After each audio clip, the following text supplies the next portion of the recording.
नमस्कार। To the point with Anand Vardhan Singh. Anand Vardhan मेरे सहपाठी भी रह चुके हैं, हम इकट्ठे स्कूल में पढ़ते थे और पिछले 3-4 साल से वो मेरे को गाइड कर रहे हैं यूट्यूब पर चैनल चलाने के लिए। मैं अपना डेटा बेस्ड एक प्रोग्राम चलाता हूं जो इस चैनल पर भी आता है। अब इस सब बातचीत के अंदर हम लोग काफी बातें करते हैं इधर उधर की, लेकिन कहीं पर वो डेटा जो हमें जो चौंकाने वाला होता है या जरूरी होता है वो कहीं छुप जाता है। तो इसलिए एक नया कार्यक्रम हम दोनों ने ये सोचा है कि हम एक छोटा सा डेटा दिखाएंगे जो बहुत ही अहम है, जरूरी है और आपको पता भी होना चाहिए इसके बारे में, क्योंकि नैरेटिव जो बनता है वो पॉलिटिकल नैरेटिव बनता है, वो कुछ अलग होता है। तो पहले एपिसोड में आप सब लोगों का स्वागत है। मैं स्टार्ट कर रहा हूं आज का प्रोग्राम कश्मीर को लेकर। कश्मीर हम सबको काफी ये बॉदर करता है, हमारा वहां पर उस पर ध्यान भी बहुत रहता है, लेकिन वहां के बारे में जो नैरेटिव आता रहता है। मैं एक सिंपल सी बात आपको बता दूं, मेरे एक दोस्त हैं, उन्होंने कई बार ये पूछते हैं, भाई वहां तो अब सब ठीक हो गया है, आर्टिकल 370 हट चुका है, अब तो वहां सब खुशहाली ही खुशहाली होगी। अगर आर्टिकल 370 हटने से कश्मीर प्रॉब्लम रिजॉल्व होती तो 75 साल हमें इंतजार नहीं करना पड़ता। ये टोटल एक नैरेटिव पॉलिटिकल सेट किया गया है। असलियत ग्राउंड पर क्या है ये आज के कार्यक्रम में हम देख रहे हैं कि क्या कश्मीर में कुछ बदला है 2019 के बाद। तो इस बारे में मैं आपको 2 स्लाइड्स दिखाऊंगा, एक वहां पर टेररिस्ट एक्टिविटी के बारे में और दूसरा कश्मीर में जो एक नैरेटिव है कि वहां पर बहुत टूरिज्म आ रहा है, पिछले 10 साल में सबसे ज्यादा आया है, उसका डेटा भी मैं आपको दिखाऊंगा। और फिर आनंद वर्धन से बात करेंगे कि ये पॉलिटिकल एंगल इन सब चीजों का वहां पर क्या चल रहा है। शुरू करते हैं पहली स्लाइड से। तो ये स्लाइड पहली जो मैं दिखा रहा हूं ये मैंने लिया है, एक साइट है साउथ एशियन टेररिज्म पोर्टल से। ये लोग सरकारी डेटा भी लेते हैं और अपने दूसरे सोर्सेस से भी ये पता करते हैं कि हर स्टेट में कितने लोग मारे जा रहे हैं टेररिस्ट एक्टिविटीज में। तो ये 1998 से इन्होंने डेटा कंपाइल किया हुआ है। लाल रंग में जो लाइन देख रहे हैं ये है कि कितने टेररिस्ट मारे गए हैं, ग्रीन कलर में कितने सिविलियंस मारे गए हैं और पीले रंग में कितने सिक्योरिटी फोर्सेस के मारे गए। तो जब मैंने ये ग्राफ देखा तो मेरे को भी थोड़ा सा अजीब सा लगा था। सबसे ज्यादा टेररिस्ट मारे गए थे जब अटल बिहारी वाजपेयी जी हमारे प्रधानमंत्री रहे हैं 1999 से 2004 के बीच में। उसके बाद में जो जो एक्टिविटीज हुई हैं तो सबसे कम इंसिडेंट्स ऑफ टेररिज्म सरप्राइजिंगली ये 2011, 12, 13, 14 ये पीरियड में सबसे कम टेररिस्ट इंसिडेंट्स हुए थे जब यूपीए 2 मनमोहन सिंह जी की सरकार थी वहां पर। और उसके बाद से 2019 तक यहाँ पे टेररिस्ट एक्टिविटीज बढ़ती गई हैं। 2019 में थोड़ी सी कम हुई, लेकिन एक प्लेटो सा बन गया कि 150 से 200 के बीच में टेररिस्ट यहाँ पर मारे जाते हैं। हमारे सिक्योरिटी फोर्सेस के लोग भी कंटिन्यूअसली पिछले 2-3 साल से उन पर हमले होते गए, पुलवामा भी उसी बीच में हुआ था। तो ऐसा मानना कि टेररिस्ट एक्टिविटीज हमारे यहाँ पे आर्टिकल 370 हटने के बाद कम हुआ है, तो फिलहाल वो नहीं लगता। इवन कल भी वहां पर फायरिंग हुई है जहां पे हमारे सिक्योरिटी फोर्सेस के एक ट्रक पर हुई है। तो पहले इस बात पर इस ग्राफ पर बात करते हैं कि टेररिज्म एक्टिविटी जैसा कि हम समझते हैं कि 2019 के बाद खत्म हो जानी चाहिए, बहुत कम होनी चाहिए, ये ऐसा लगता नहीं है। ये बढ़ी भी हैं और अभी भी चल रही है। इनफैक्ट कल भी वहां पर एक टेररिस्ट एक्टिविटी फायरिंग हो चुकी है हमारे सिक्योरिटी फोर्सेस पर। जी, मैं अजय पहली चीज तो मैं एक दर्शकों को ये बता दूं कि ये म्यूचुअल एडमायरिंग हम लोग नहीं करेंगे, लेकिन अजय ये तेज स्टूडेंट था, ये सीए लोग आईआईटी जाने वाले लोग हुआ करते थे, और हम लोग के समय आईआईटी एक तरह से थ्रेशोल्ड था कि भाई अगर किसी चीज का है तो स्टैंडर्ड आईआईटी था। मैं दूसरी बात ये कर दूं कि एक डिस्क्लेमर नहीं दिया, मैं डिस्क्लेमर कर दूं। अजय जब हम लोग पढ़ रहे थे तो अजय वॉज फ्रॉम कश्मीर। अजय जब हमारे स्कूल में आए तो ये कश्मीर थे, और शायद मुझे अच्छा संयोग लगा कि हम लोग कश्मीर से बात शुरू कर रहे हैं। अजय, जो आपने टेररिस्ट एक्टिविटी का जो एक ग्राफ दिखाया, इसमें मैं हरदम मानता हूं कि एक मैनिफेस्टेशन ऑफ डेमोक्रेसी भी इसमें कहीं ना कहीं वो रहता है। आप अगर देखिए तो वो जो प्रोसेस है, वो पूरा प्रोसेस जब तक इलेक्टेड सरकार वहां चलती है, वो मैं अभी इसको लार्जर क्वेश्चन को नहीं खोल रहा हूं, लेकिन मैं एक बेसिक बात ये कर रहा हूं कि अगर लोकल लेवल पे आपकी एक इलेक्टेड गवर्नमेंट, वो अच्छी बुरी वो जो भी हो, आप उसके बारे में वो अलग एक इशू है, वो भ्रष्ट हो नहीं भ्रष्ट हो, अभी मैं उसकी बात, लेकिन इट इज इलेक्टेड गवर्नमेंट, वहां के लोगों की है, और उसमें एक डायरेक्ट, मैं डेटा को दूसरे ढंग से पढ़ने की कोशिश करता हूं। आप हरदम देखेंगे कि जब इलेक्टेड गवर्नमेंट है और काम कर रही है तो टेररिस्ट एक्टिविटी कम रहती है। जब जब सरकार का इंटरवेंशन हुआ, जब जब सरकार वहां कुछ ना कुछ की है, तब वो टेररिस्ट एक्टिविटी बढ़ेंगी। और उसका सीधे सीधे सिग्निफिकेंस ये है कि अगर 2014 में एक इलेक्शन हुआ, फिर 15 में एक अजीब सी सरकार बनी, जिसमें एक तरफ जिनको ये लगातार टेररिस्टों के हमदर्द और ये सब पीपीपी को बोलते थे, मुफ्ती साहब की उस पार्टी को, उनके साथ जाके इन्होंने सिर्फ और सिर्फ महज सत्ता के लिए बीजेपी ने एक कॉमन मिनिमम प्रोग्राम पे, जिसपे 3 महीना इनके, अगर मैं ये सारी चीजें याद इसलिए दिलाना चाह रहा हूं अजय, कि ये चीजें कभी लिखी नहीं जाएंगी। राम माधव जी के बारे में कुछ चीजें और समझना जरूरी है, क्योंकि आरएसएस कैसे सत्ता के पास जाती है। आरएसएस ने यह भी याद रखिएगा कि मुस्लिम लीग के साथ मिलकर, आरएसएस नहीं बोलूंगा, विश्व हिंदू परिषद या बीजेपी का इस तरह का हिंदुत्व वाला जो आउटलुक है और जो आउटफिट है, उसने देश की स्वतंत्रता से पहले मुस्लिम लीग के साथ मिलकर भी सरकार चलाई थी। उसी तरह से कश्मीर में अगर आप ये स्टैंड लेते हैं कि फला फला लोगों की हमदर्दी टेररिस्ट के साथ है, वो एक अलग इशू है कि वो ठीक है या गलत है। आप उनके साथ फिर जब सरकार शेयर करते हैं तो आप बहुत सी चीजें अपनी कॉम्प्रोमाइज करते हैं। वहां पे आप अपना जो आरएसएस का और आपके बीच का जो बेस्ट आदमी आप मानते थे, राम माधव, उनको वहां पोस्ट करते हैं।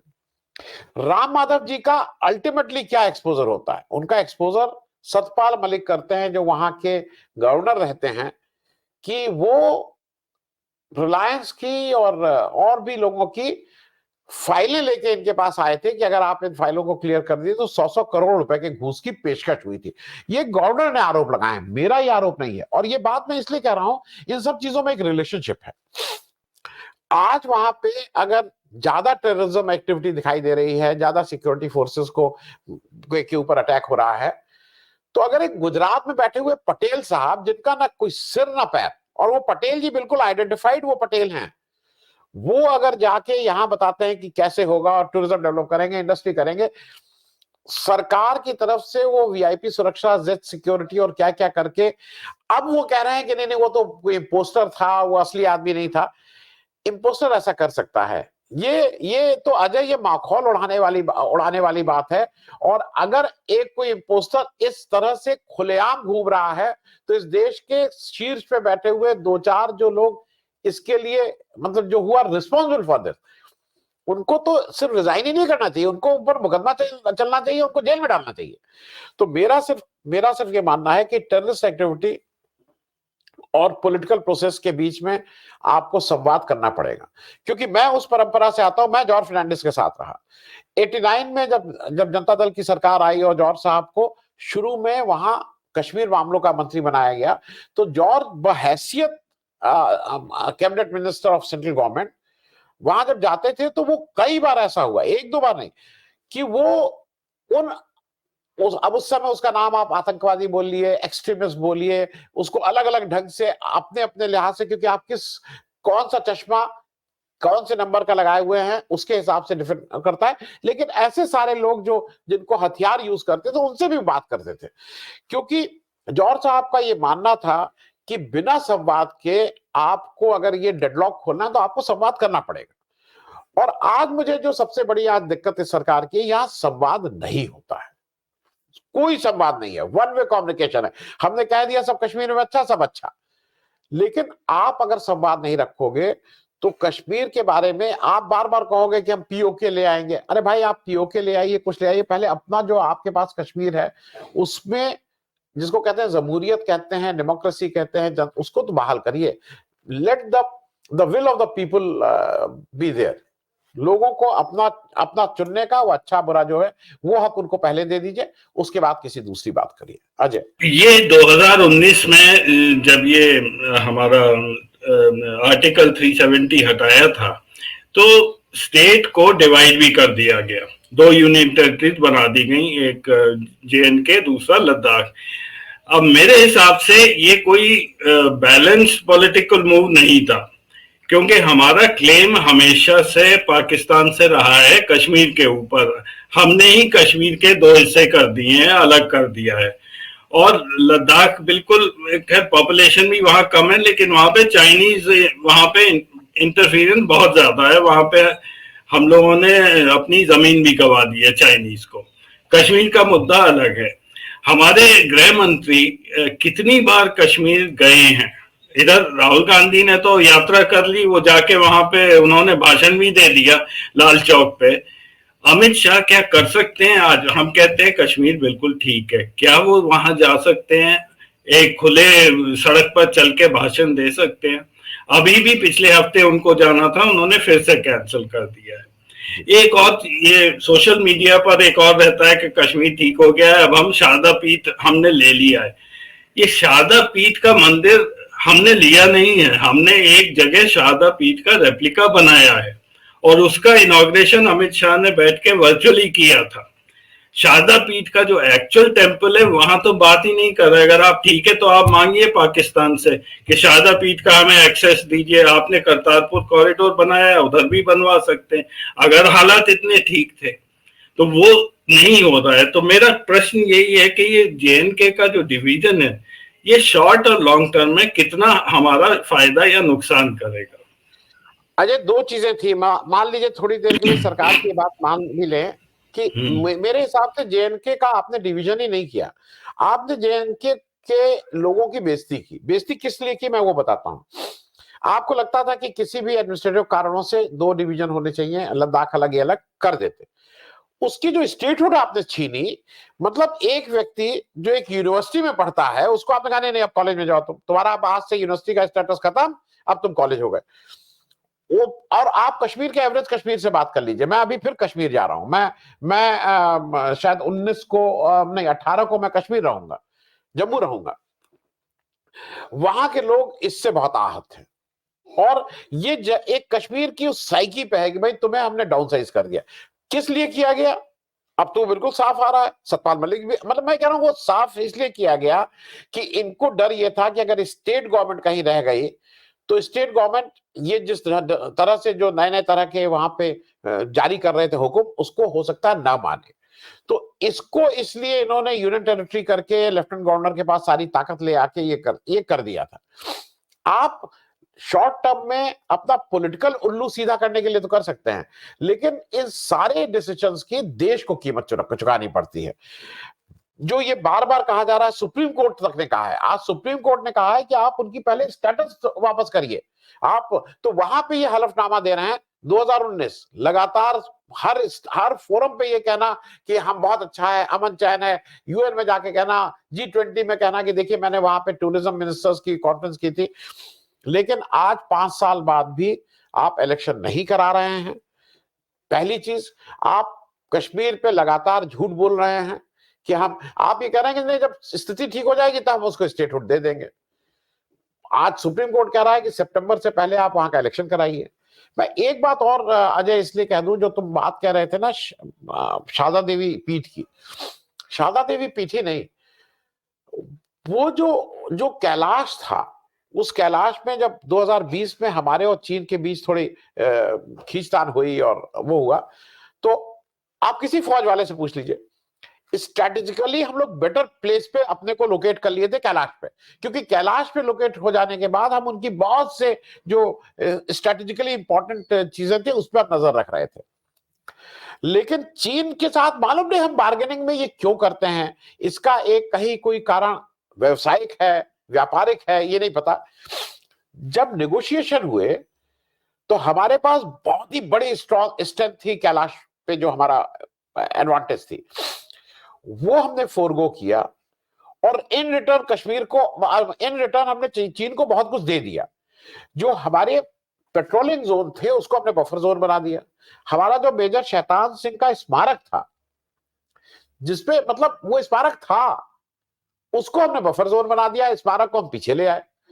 तो मतलब ये मुझे अभी भी नहीं समझ में आता है कि ये जब नेगोशिएशन होते हैं तो इस नेगोशिएशन में कारण केवल देश हित होता है या किसी व्यापारी का या किसी और व्यवसायी के, उसके व्यावसायिक हित भी इसके साथ जुड़े रहते हैं। इसका पता नहीं है।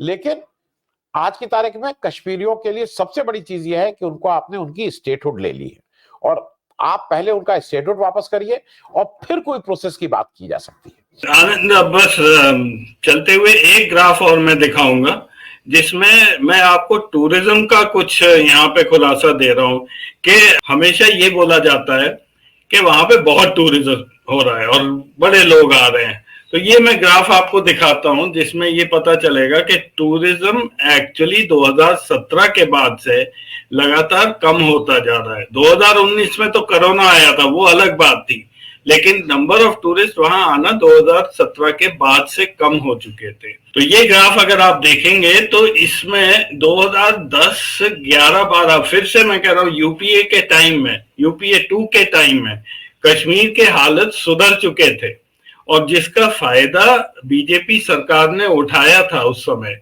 ये उस लेवल तक भी अभी हम नहीं पहुंचे हैं। 2016 में जो टूरिस्ट था 12 लाख के करीब, वहां कहीं उसके नजदीक भी नहीं है।